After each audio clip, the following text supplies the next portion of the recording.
Hello and welcome back to the Little Craft House. If we haven't met before, my name is Nicole and I like to make polymer clay earrings.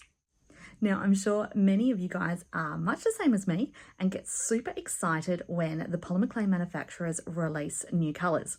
It's always super exciting. You get all these new ideas and inspiration come along. Well, recently Fimo decided to release a brand new range called Fimo Botanical. And the thing that makes this range super special and different from all the other ranges is that it contains seeds and plant material. Now, this range looks absolutely amazing. However, in Australia, it is actually illegal for us to have. That's right, illegal. We're not allowed to have it. And the reason behind this is that here in Australia, we have super strict biosecurity and customs laws. So in WA, ours are even stricter. If you've ever flown in or out of WA, you cannot bring anything like apples or fresh food even into Perth, into WA, from the other side of the country. So this polymer clay is a definite no-go. We are not allowed to have it. So that brings me to today's tutorial. So what I thought we would do is take these Fimo Botanicals as a bit of inspiration and see what we can create using some different herbs and seeds and spices and what I've got in the cupboard along with what's available at the shop. We're going to go shopping and going to have a look. But yeah, I thought we would make a range of polymer clay ourselves today and see what we can come up with. So the main thing that I noticed with the botanical range is that all the colours were pretty pale. So I've decided to use this souffle ivory and we're going to mix this with some other colours to create sort of a pastel range. Now I'm not going to do today's tutorial the same as I do my normal colour mix tutorials because I'm really just trying to make some pale colours. So the idea behind this is that I'm just going to mix this ivory with some existing packet colours that I have and just, create lighter versions of them. So I'm going to start by conditioning up this ivory, and I'm probably going to need to do a bit more than this because I don't think I cut a big enough chunk off. And we're going to get it all nice and conditioned and then into an consistent thickness. So I'm going to pop it through the pasta machine and get it to being on the thickest setting. So there we go. It's about 3 millimeters thick. And from here, we are going to start cutting out our portions using a shape cutter, and I've chosen the hexagon one to use today. So if you've watched my colour mixing tutorials before, you'll know that we like to do our portions nice and even. So for every colour that we use today, we're going to be putting that through the pasta machine on the same setting as this ivory. That means that all our portions will be the same thickness, and then to cut each of the colours using the same shape cutter means that they will all be consistent. So this means that if you guys want to replicate the recipes for yourself, they will be the same, as well as if I need to recreate these in future, they will also turn out the same because it doesn't matter what shape we use as long as it's always the same shape for the same recipes. And because today's tutorial will have some portions in half, that is why I decided to go with the hexagon shape cutter because halving our portions is much easier if we have a symmetrical shape rather than a funky, fun, different sort of shape. So yeah, I always go symmetrical because it's just easier to divide up those portions when needed. And as you can see here, I did run out of ivory, so I've just cut a bit more off, doing a little bit more conditioning and getting it back to the same thickness. One thing when doing colour mixing is you don't have to stress too much about conditioning because during the mixing process, the clay definitely gets well conditioned. So as long as it is soft enough to work with, that's all that you're really aiming for. It doesn't have to be super soft or too over conditioned. Right, so once these base colours are all done, it is time to start working on the colours. So I've got some Primo Zinc Yellow, I've got some Souffle Racing Green, we've got Primo Blush, I've got some, I'm pretty sure this is Souffle Bluestone. It was already pre-cut in one of my tubs, but I'm pretty sure that's what that one is. And I've also got some Primo Purple. Nice dark one there. And I almost forgot, I've also got some Souffle Pumpkin. Right, so now I've got all of my colours. I'm going to start cutting them up and getting them that little bit conditioned and putting them through the pasta machine to make them all that same thickness. Now you'll notice that I'm only going to cut out a little bit of each colour. We don't need much colour today because I do want to make them quite pastel. So I'm just going to cut the smallest amount, and if I need to add to it afterwards, then I will. I was originally going to do this tutorial using some of the colours that I already have pre-cut and left over from some workshops that I'd done, but I decided to just go with these packet ones instead so that I can tell you the colours so that we can actually compare them properly. The ones that are in my tub I don't have labelled, but I do, or I have been using them little bits here and there for different projects. As you can see, I have started cutting out my colours. So as this one here wasn't quite big enough, but that's okay. It doesn't matter because I'm going to just portion it down to a half size anyway. Now, as I mentioned earlier, today's colour recipes are a little bit different to how I would normally do a colour recipe tutorial, because today is more about the things we're going to be adding to these colours rather than the making of the actual colours themselves.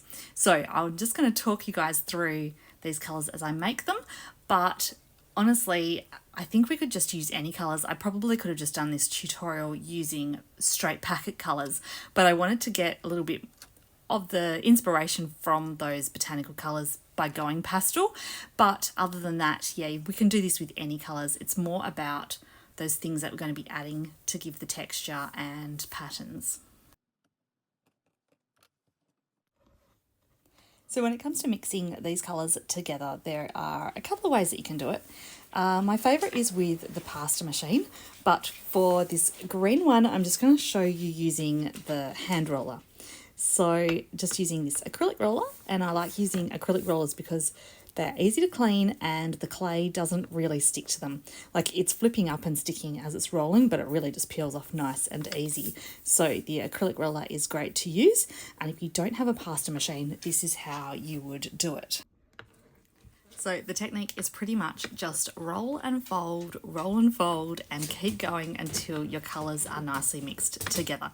You can see it's starting to blend here now after I've done a few rolls. And just one thing to note, both if you're doing this with the acrylic roller or with the pasta machine, when you fold it in half, it's really important to then turn your piece and to continue rolling with those folds on the side. This way it will help to roll any air out and it won't get trapped within. Now, you may have just seen that I did a double fold. This is what I do to capture in those bits on the ends that otherwise just keep ending up on the end, because every time you fold in half, obviously it's just going to stay on the edge. So by doing a double fold in and turning it to the side and then rolling, this way it will blend in all of those edges so that the piece is completely nice and mixed in.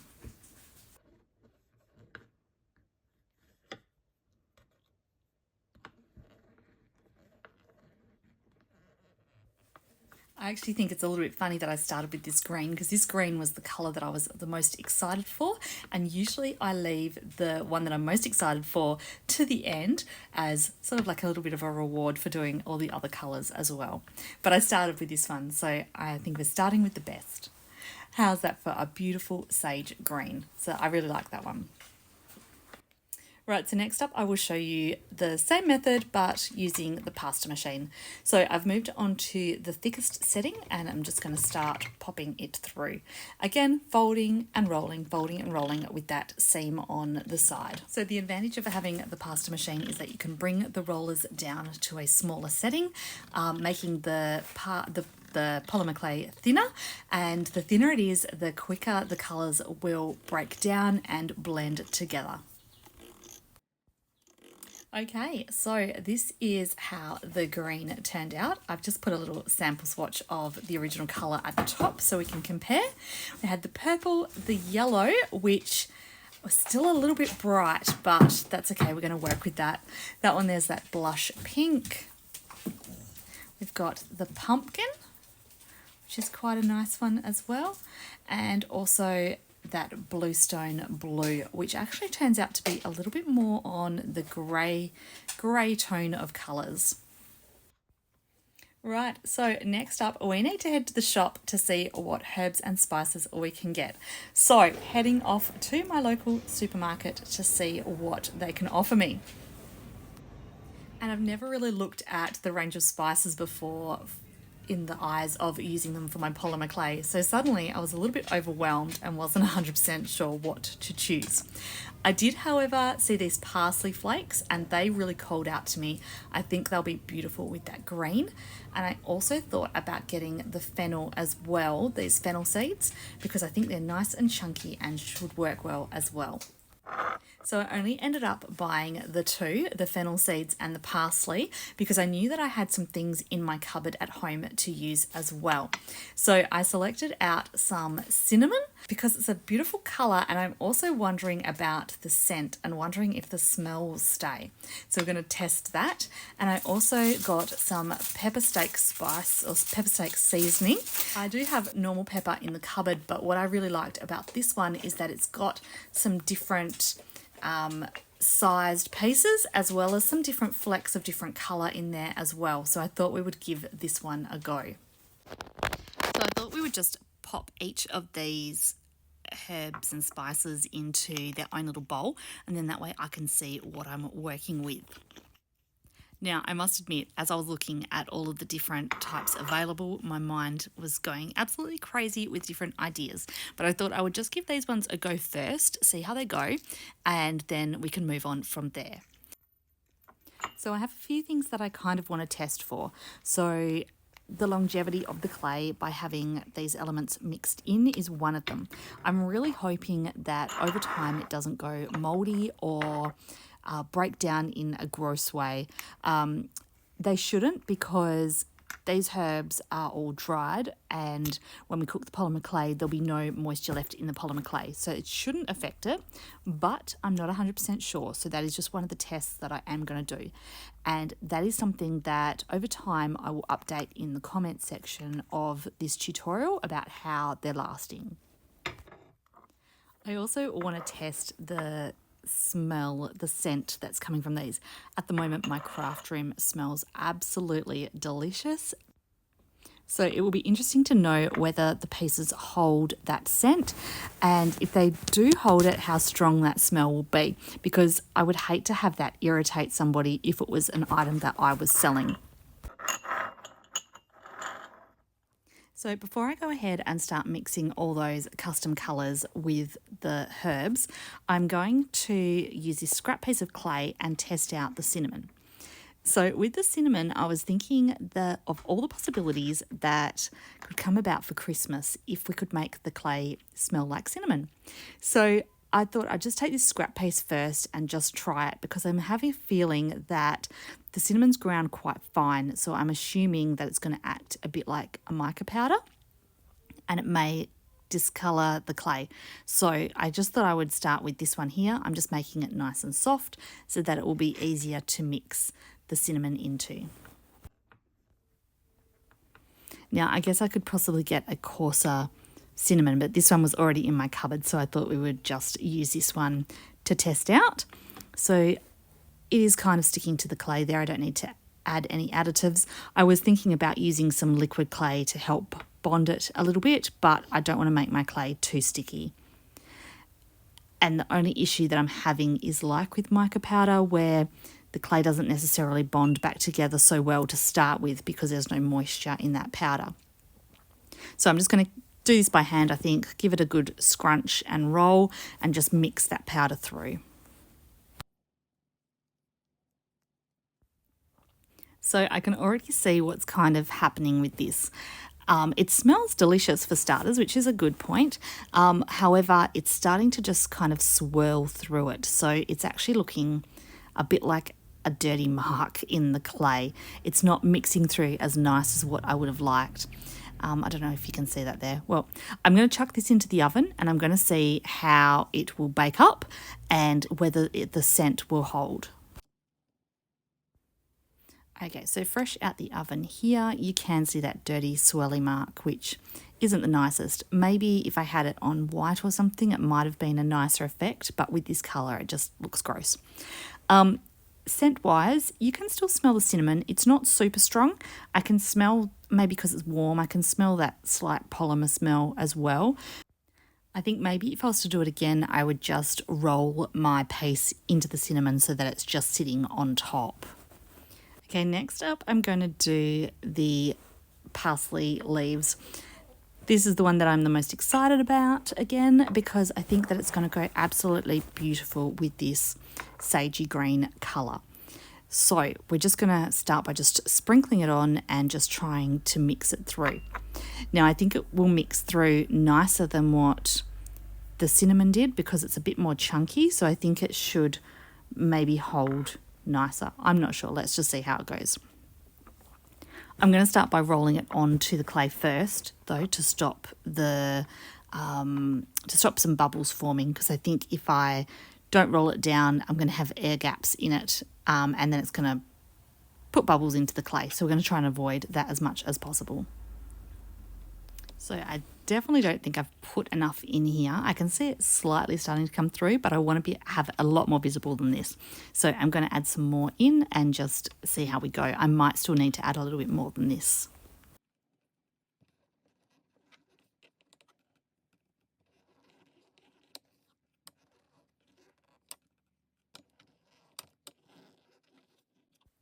So much like the cinnamon, I guess the best effect would just be to put it on top and roll it down flat and leave it as so. But I actually want it to have a bit of that, I'm going to say like a peekaboo effect. So I want it to be encased in the clay. I just think that that's a slightly nicer effect than having something just sitting on top. But there we go. So that's actually looking quite good. I'm quite happy with that. Right, next up I've got the fennel seeds. So we're going to mix that one with the pale yellow here. So once again, I'm just going to roll this down slightly thinner first.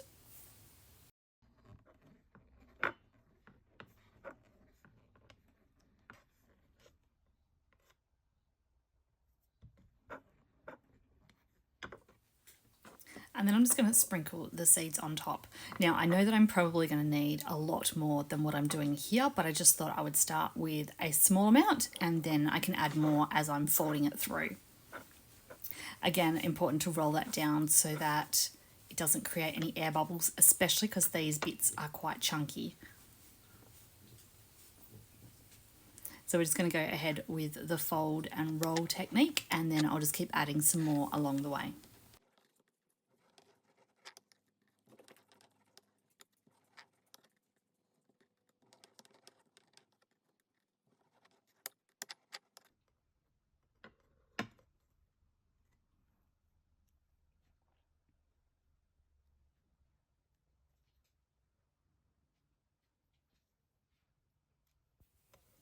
Next up we have the pepper seasoning. So this one is the one that's got a little bit of black and a little bit of like a beige colour in it. So I thought this might go quite nice with the lilac light purple colour that we've created.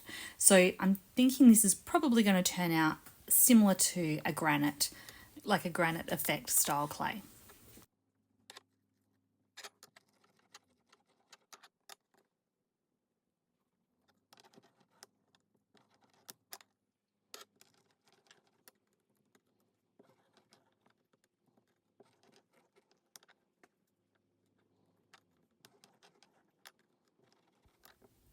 So next up, I thought I would use some more parsley for this one, being the grey colour,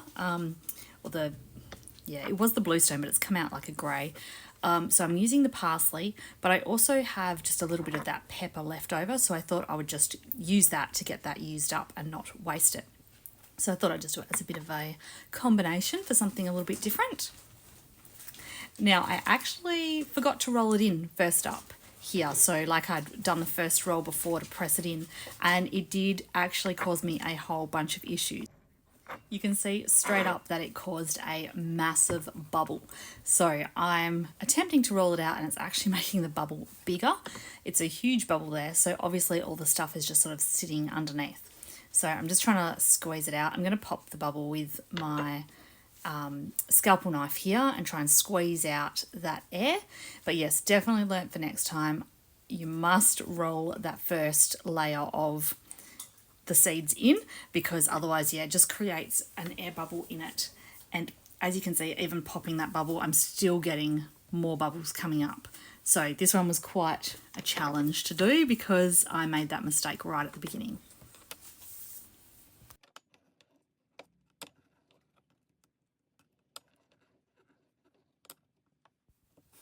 So after working on it for a while, I finally got to that visible section. I probably should have added some more of the parsley to it, but anyway, it turned out quite good. It's got those different textures to it, the different visible textures to it anyway, and yeah, it looks quite good. So for the final two colours, I'm just going to do this in fast speed. I'm just adding what I had left over of the fennel seeds to the pink there, and the pepper to this peachy colour. And yeah, I'm just rolling them in to create their effect.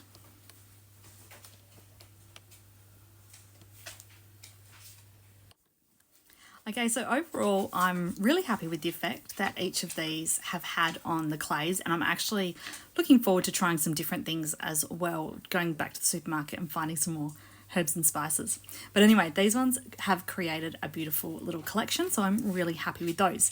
Now, I will admit that I do have a couple of reservations. So one that I talked about before is about it going, the possibility of it going moldy. So we're going to see how that goes over time.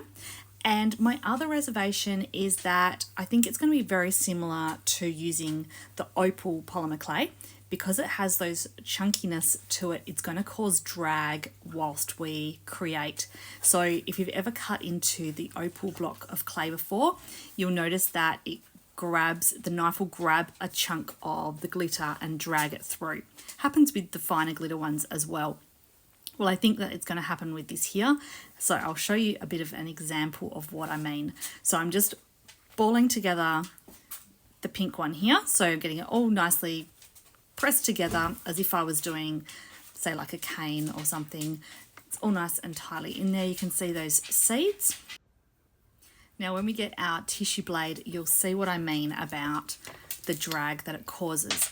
So obviously the knife isn't sharp enough to cut through the seed, so instead it just grabs it and pulls it down. So it's kind of distorted the shape, and it's also created these horrible drag marks within the clay. So this would happen with the knife as you're cutting, and it would also happen with cutters as well. So I think the best thing to do with a clay like this that has these chunky pieces in it would be just to make organic style shapes. So doing shapes that don't involve cutters and blades. So I quite often like to do some organic hand-shaped items. I find that it gets me out of my routine of always choosing the same shape cutters, because this way I have to create something just using my hands. I do quite like to use the pressing tool as well. That helps, but yeah, it's good to do something a little bit different sometimes. So I think having these effects in the clay is going to make me get a bit more creative and do some different style designs. I was also thinking that having a range of polymer clay jewellery or polymer clay items on a market stall, it would be a fantastic talking point to tell your customers how you've used seeds and grains and spices and herbs and that sort of thing, even like dried flowers within, so that way it's just a bit of a different talking point and makes the items a little bit different to what everybody else has. So I'm definitely looking forward to exploring this technique a little bit further. So here I'm just doing a couple of little tubes. I'm possibly going to make these into beads. I might drill down the center so that they're long ways ones. I'm not 100% sure yet. I'm just playing around really at the moment to work out some different shapes that we can do with the clay.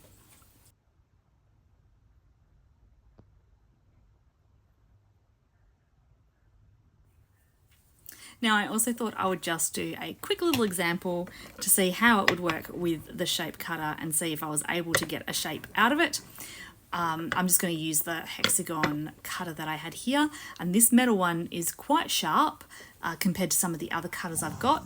but as you can see, it didn't cut through the seeds, so therefore it just kind of rips at the clay and makes it a bit chunky. And yeah, I wouldn't recommend using the shape cutters with these clays.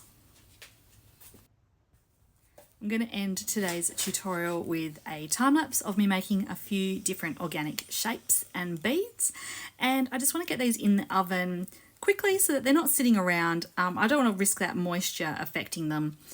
As I mentioned earlier, I'm going to update every couple of months into the description box on how these are holding up.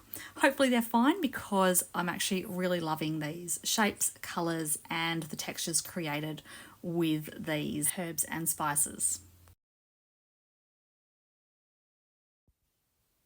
So these are now out of the oven and cooled down, and I'll let you know that you can actually smell, especially the fennel seeds. If you hold them quite close to your face, you can smell them. It's not an overpowering smell, but just a really nice, gentle scent. So yeah, I'm really happy with how those ones turned out.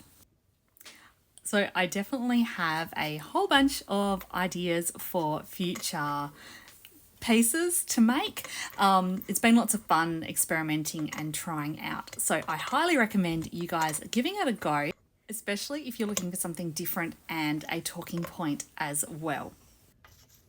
And so coming up with this range has made me not so sad about not being able to have that Fimo range here in Australia. So I just want to say a huge thank you for you guys joining me today for my little experiment and tutorial. If you've enjoyed this, don't forget to give me a like and also subscribe to see future tutorials, and also head over to Instagram and Facebook and follow along there for daily tutorials as well. And so a big thank you once again, and I shall see you again next week. Bye!